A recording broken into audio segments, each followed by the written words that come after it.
now, do you think that Gogol's literature, with all its impulses and contradictions, may be a close relative to horror films? I'll be honest. Yeah. I've read so many different translations of the Vijj, the source material for our movie. And I want to make it clear, our movie is not based on Gogol, it is inspired by Gogol. What I have done is borrowed, stolen, if you will, elements and characters from the Vijj.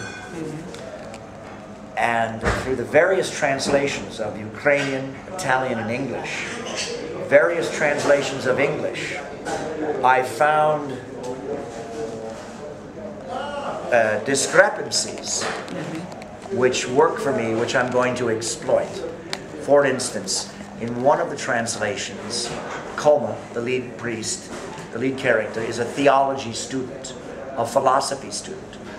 In another one, he's a priest. So I decided to change his name to Sasha and make him a priest. And because they discuss in Gogol philosophy, I decided to have him lose his faith in God. In another translation, they're all sitting around, the students in the seminary, and they're talking about one of their friends, and I read the word exorcist. So I decided that my priest, Koma/Sasha, would have been studying exorcism, the catechism of exorcism at the seminary. Then I decided that maybe the older priests brought him in too young, and that he'd seen so much evil, that's why he lost his faith. And that's why he goes on his journey. Then I found the characters of the captain, which would be played by Christopher Lee. We call him Kovar. And we refer to him as the captain. The prostitutes, the villagers in the town, the Vijj itself. We took from Gogol the flesh over his eyes, but he is also a fallen angel from purgatory. But we do not use the pre-Chekhovian sense of humor that is so prevalent in Gogol. There's no room for that kind of humor in our film. Our film is much, much darker. And the surrealism, however, there's a kind of Chagall-like surrealist aspect to the writing and the images, animals and things that Gogol, talks about, the various visual images. That we will try to bring some of that to our film, whether it's an animal, a child's doll, things like that, images that will accumulate over the movie, just like Gogol's images accumulate to the reader. As you read, they're in your mind and in your mind's eye as you read. So that will be an essence that we try to take. But there are also essences that we will not use. Nice. Well, there's also a second part to this question, and which is also another way of seeing the first question I asked, and it's this. Dostoevsky said that we all came out of Gogol's jacket.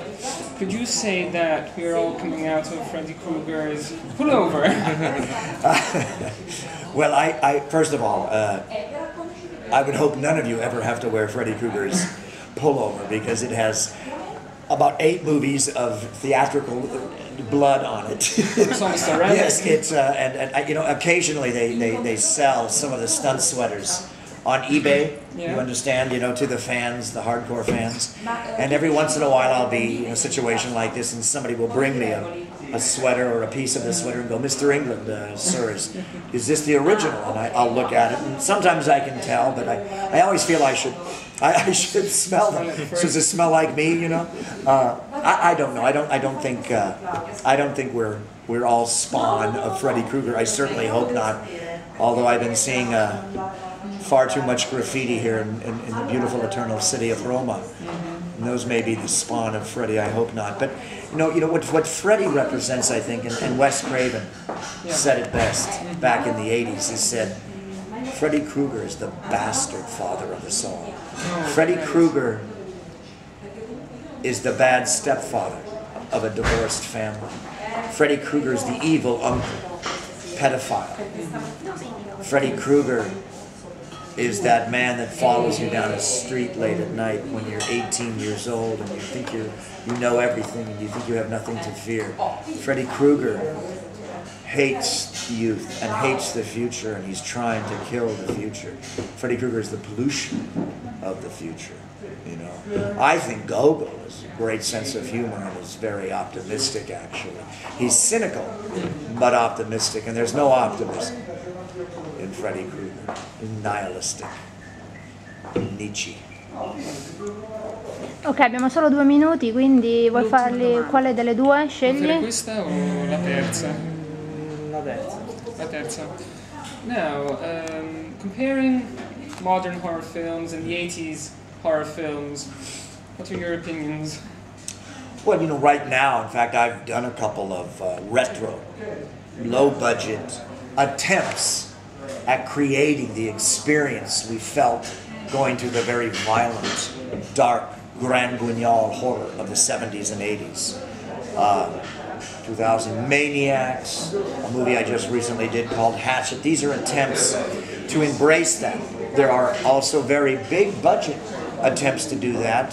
Grindhouse, the Tarantino, Richard Rodriguez movies were an attempt to find that feeling and that memory of being 16 years old in your first car in an America that doesn't exist anymore, in a drive-in movie with a beautiful girl at your side, watching a Hammer film, Christopher Lee, Peter Cushing, watching the original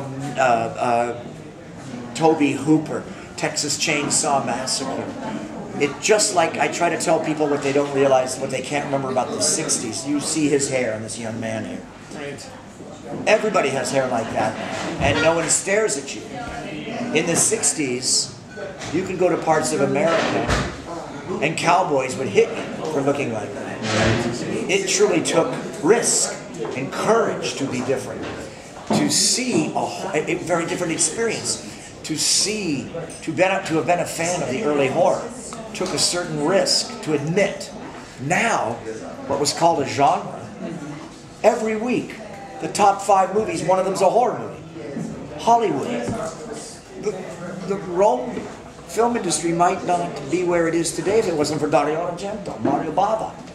Hollywood would not be where it is today without John Carpenter, Wes Craven, Tobe Hooper, Steven Spielberg, early Steven Spielberg. This has become the new popular culture art, the Western of contemporary cinema. So, to me, that's sort of how it fulfills itself in the culture today, in art. It is valid. I think